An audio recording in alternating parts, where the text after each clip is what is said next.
No ums or uhs, just ifs, ands, or buts. Hey, these are 20 videos about how to achieve our goals and dreams in acting and filmmaking, and you may be able to hear that I'm a little bit sick right now. I'm a little stuffed up.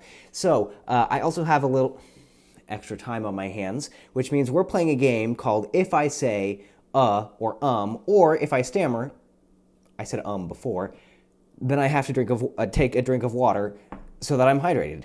Welcome to this super fun game. Not that I hate drinking water, just because it's a lot of water to drink. I already said so here's the first one. All right, here we go. Today we're talking about why you should do exactly what I'm doing. Talking to a camera, smoothly and concisely. Someone told me once in acting, it was a piece of advice, that it all starts with your breath. How well you control your breath. And it's similarly important to take time to emphasize how clearly you speak. This goes back to when I was in improv at Second City. If you sit around, here we go. I promise it's just water. If you sit around using filler words like or stammer like I often do, then you take away from the importance of using the real transitional words, and, but, or, if. Those words are super important, especially in improv, because yes and is the big central theme. If one of your scene partners says something important and you want to build onto the scene, if, and, but, or are important words to keep the scene going. Otherwise, it just kind of sits in place.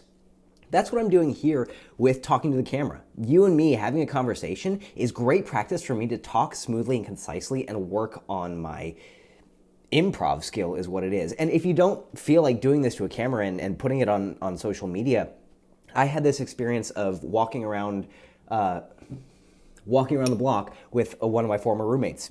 Bottoms up. Oh boy.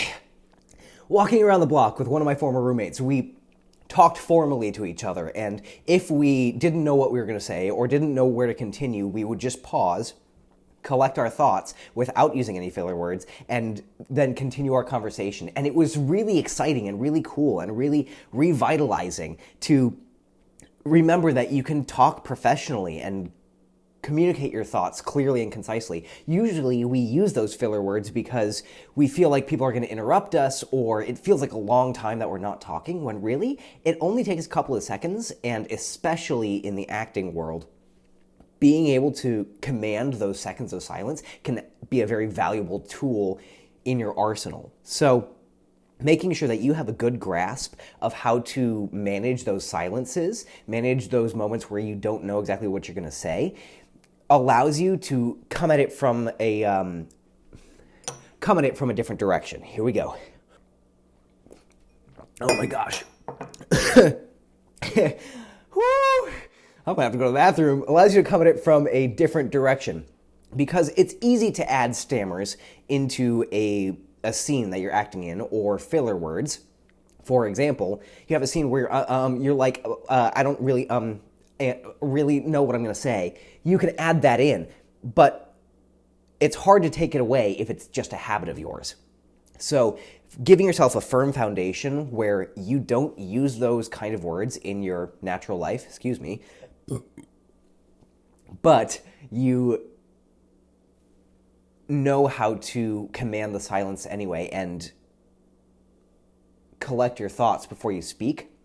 Not only is that an important thing in your everyday life and that applies as a filmmaker, but it allows you to have that solid foundation from which you can build more interesting characters and gives you more versatility. So, how would you practice? What are good ways that you can practice talking smoothly? I recommend you do something like this, where you just have a conversation, even if it's just by yourself. Practice these things. Learn how to give yourself a firm foundation. I can't mess up anymore, so thank you for being here, holding me accountable, and I can't wait to see you tomorrow. Here we go.